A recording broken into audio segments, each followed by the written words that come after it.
Senhor Presidente da Assembleia Geral, Volkan Bozkır, Senhor Secretário-Geral da ONU, Antônio Guterres, a quem tenho a satisfação de cumprimentar em nossa língua-mãe, chefes de Estado, de governo e de delegações, senhoras e senhores. É uma honra abrir essa Assembleia com os representantes de nações soberanas, no momento em que o mundo necessita da verdade para superar seus desafios. A Covid-19 ganhou o centro de todas as atenções ao longo deste ano e, em primeiro lugar, quero lamentar cada morte ocorrida. Desde o princípio, alertei, em meu país, que tínhamos dois problemas para resolver, o vírus e o desemprego, e que ambos deveriam ser tratados simultaneamente e com a mesma responsabilidade. Por decisão judicial, todas as medidas de isolamento e restrições de liberdade foram delegadas a cada um dos 27 governadores das unidades da federação. Ao presidente, coube envio de recursos e meios a todo o país. Como aconteceu em grande parte do mundo, parcela da imprensa brasileira também politizou o vírus, disseminando o pânico entre a população. Sob o lema "Fique em casa" e "A economia a gente vê depois", quase trouxeram o caos social ao país. Nosso governo, de forma arrojada, implementou várias medidas econômicas que evitaram o mal maior. Concedeu auxílio emergencial em parcelas que somam aproximadamente $1.000 para 65 milhões de pessoas, o maior programa de assistência aos mais pobres no Brasil e talvez um dos maiores do mundo. Destinou mais de $100 bilhões para ações de saúde, socorro a pequenas e microempresas, assim como compensou a perda de arrecadação dos estados e municípios. Assistiu a mais de 200 mil famílias indígenas com produtos alimentícios e prevenção à Covid. Estimulou, ouvindo profissionais de saúde, o tratamento precoce da doença. Destinou $400 milhões para a pesquisa, desenvolvimento e produção da vacina de Oxford no Brasil. Não faltaram, nos hospitais, os meios para atender aos pacientes de Covid. A pandemia deixa a grande lição de que não podemos depender apenas de umas poucas nações para a produção de insumos e meios essenciais para a nossa sobrevivência. Somente o insumo de produção de hidroxicloroquina sofreu um reajuste de 500% no início da pandemia.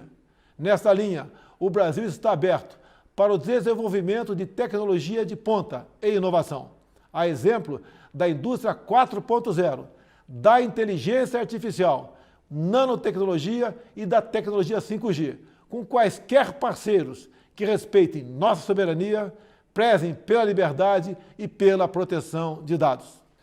No Brasil, apesar da crise mundial, a produção rural não parou.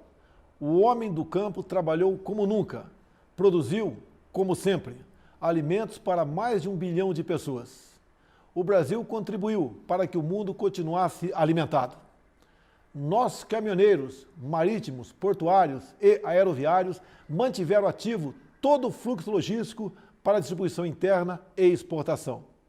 Nosso agronegócio continua pujante e, acima de tudo, possuindo e respeitando a melhor legislação ambiental do planeta. Mesmo assim, somos vítimas de uma das mais brutais campanhas de desinformação sobre a Amazônia e o Pantanal. A Amazônia brasileira é sabidamente riquíssima. Isso explica o apoio de instituições internacionais a essa campanha escorada em interesses escusos que se unem a associações brasileiras, aproveitadoras e patrióticas, com o objetivo de prejudicar o governo e o próprio Brasil. Somos líderes em conservação de florestas tropicais. Temos a matriz energética mais limpa e diversificada do mundo. Mesmo sendo uma das 10 maiores economias do mundo, somos responsáveis por apenas 3% da emissão de carbono. Garantimos a segurança alimentar a 1/6 da população mundial.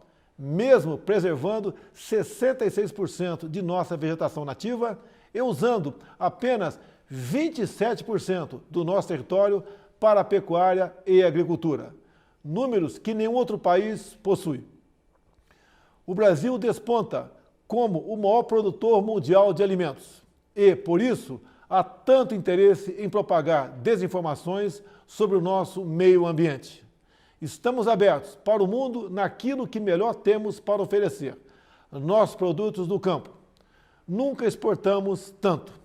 O mundo cada vez mais depende do Brasil para se alimentar. Nossa floresta é úmida e não permite a propagação do fogo em seu interior. Os incêndios acontecem praticamente nos mesmos lugares, no entorno leste da floresta, onde o caboclo e o índio queimam seus roçados em busca de sua sobrevivência em áreas já desmatadas. Os focos criminosos são combatidos com rigor e determinação. Mantenho minha política de tolerância zero com o crime ambiental.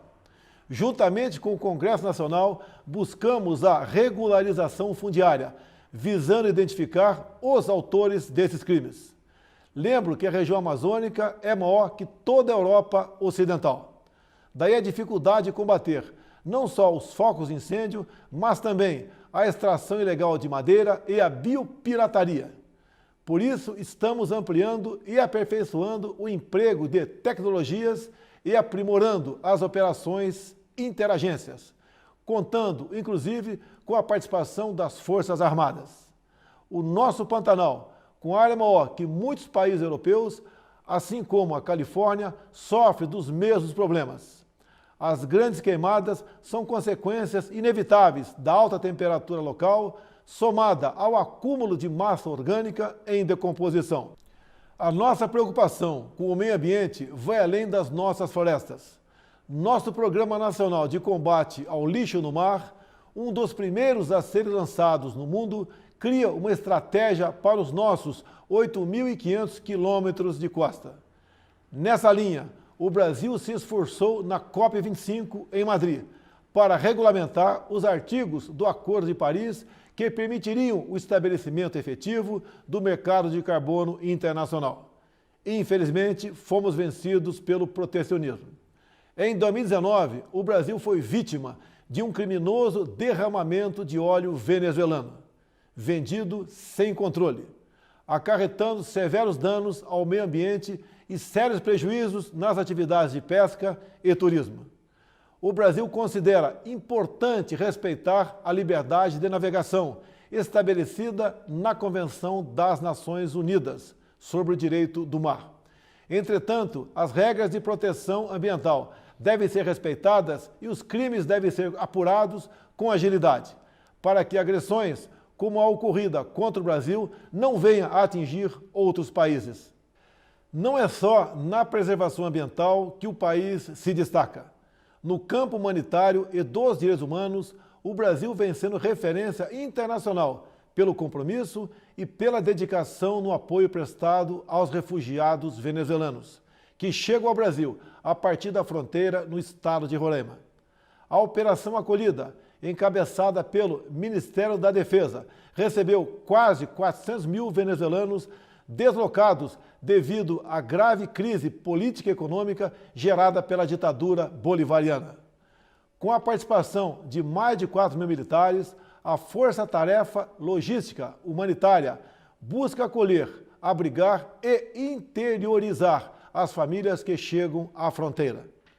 Como um membro fundador da ONU, o Brasil está comprometido com os princípios basilares da Carta das Nações Unidas: paz e segurança internacional, cooperação entre as nações, respeito aos direitos humanos e às liberdades fundamentais de todos. Nesse momento em que a organização completa 75 anos, temos a oportunidade de renovar nosso compromisso e fidelidade a esses ideais.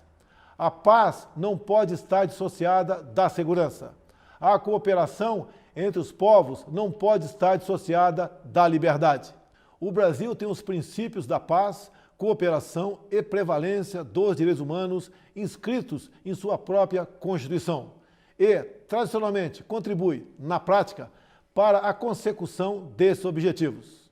O Brasil já participou de mais de 50 operações de paz e missões similares, tendo contribuído com mais de 55 mil militares, policiais e civis, com participação marcante em Suez, Angola, Timor-Leste, Haiti, Líbano e Congo. O Brasil teve 2 militares premiadas pela ONU na missão da República Centro-Africana, pelo trabalho contra a violência sexual. Seguimos comprometidos com a conclusão dos acordos comerciais firmados entre o Mercosul e a União Europeia e com a Associação Europeia de Livre Comércio. Esses acordos possuem importantes cláusulas que reforçam nossos compromissos com a proteção ambiental. E meu governo, o Brasil, finalmente abandona uma tradição protecionista e passa a ter, na abertura comercial, a ferramenta indispensável de crescimento e transformação. Reafirmo nosso apoio à reforma da Organização Mundial do Comércio, que deve prover disciplinas adaptadas às novas realidades internacionais. Estamos igualmente próximos do início do processo oficial de acessão do Brasil à OCDE. Por isso, já adotamos as práticas mundiais mais elevadas em todas as áreas, desde a regulação financeira até os domínios da segurança digital e da proteção ambiental. No meu primeiro ano de governo, concluímos a reforma da Previdência e, recentemente, apresentamos ao Congresso Nacional 2 novas reformas, a do sistema tributário e a administrativa. Novos marcos regulatórios em setores-chave, como o saneamento e o gás natural, também estão sendo implementados. Eles atrairão novos investimentos, estimularão a economia e gerarão renda e empregos. O Brasil foi, em 2019, o 4º maior destino de investimentos diretos em todo o mundo. E, no primeiro semestre de 2020, apesar da pandemia, verificamos um aumento de ingresso de investimentos em comparação com o mesmo período do ano passado. Isso comprova a confiança do mundo em nosso governo. O Brasil tem trabalhado para, em coordenação com seus parceiros sul-atlânticos, revitalizar a zona de paz e cooperação do Atlântico Sul. O Brasil está preocupado e repudia o terrorismo em todo o mundo. Na América Latina, continuamos trabalhando pela preservação e promoção da ordem democrática como base de sustentação indispensável para o progresso econômico que desejamos. A liberdade é o bem maior da humanidade. Faço um apelo a toda a comunidade internacional pela liberdade religiosa e pelo combate à cristofobia.